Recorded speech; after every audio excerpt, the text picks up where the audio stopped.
The first story comes from a young man in his early 20s who wasn't chasing adventure. He was running from burnout. Work had hollowed him out, and his past wasn't something he wanted following him into the future. When a co-worker casually mentioned a small island off the coast of Maine.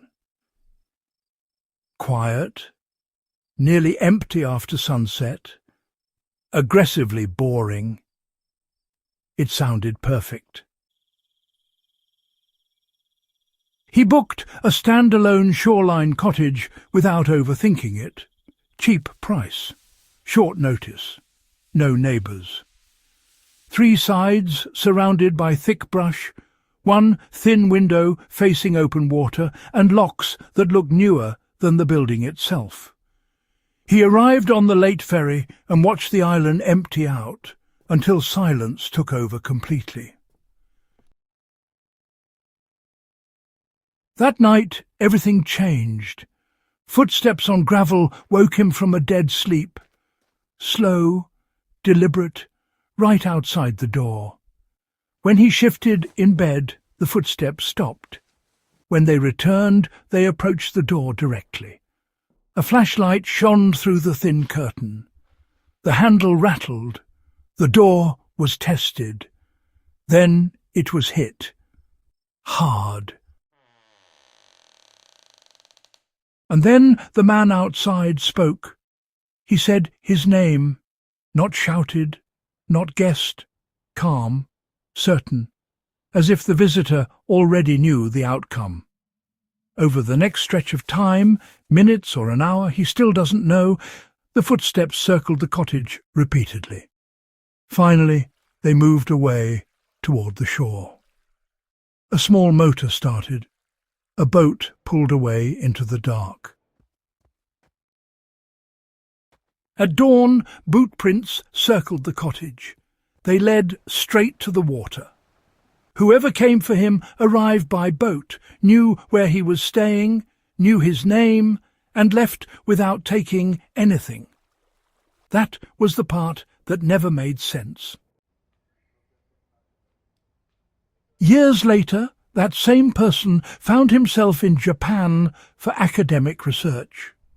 Through a professor's connections, he received rare access to Hashima Island, a former coal mining facility and one of the most densely populated places on Earth before being abandoned in the 1970s.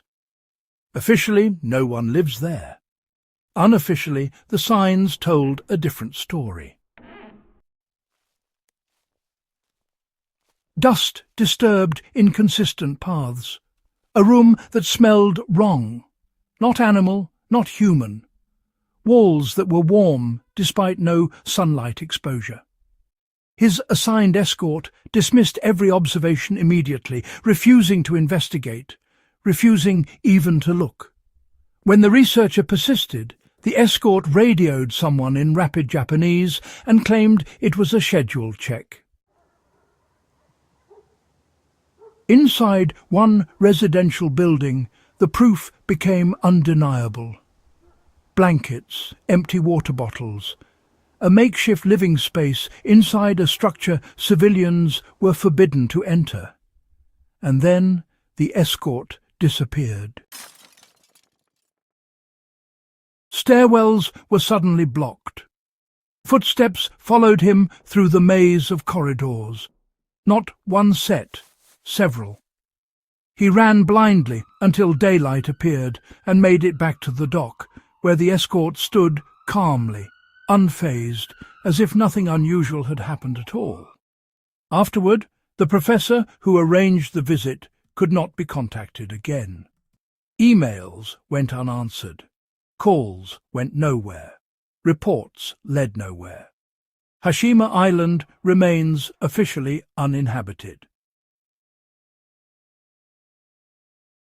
The final story takes us to North Brother Island, an off-limits island in New York City once used for quarantine hospitals and institutional housing. 3 college students reached it by kayak at night, fully aware they weren't supposed to be there. They weren't ghost hunters. They were history students and urban explorers. While separated from his friends inside one of the abandoned buildings, one of them heard his name called clearly in his friend's voice. He followed it down a hallway into a dark room. What he found wasn't either of his friends. A tall figure stood facing the wall. Too tall. Wrong proportions. Silent. Still. He ran. When they regrouped and prepared to leave, all three heard it. An older woman's voice, moaning softly from the darkness behind them. They never went back. And what haunted him most wasn't the figure. It was the voice that sounded exactly like someone he trusted.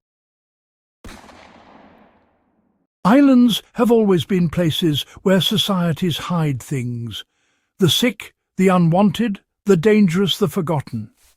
And when those places are abandoned, the records may close, but the stories don't. Whether these encounters were human, criminal, psychological, or something else entirely, one truth remains consistent. Every person involved walked away knowing they weren't alone, and that someone, somewhere, knew more than they were willing to admit.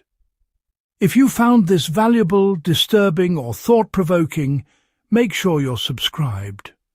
Share this with someone who loves real historical mysteries, and drop a comment letting me know which story unsettled you the most. More stories like this are coming.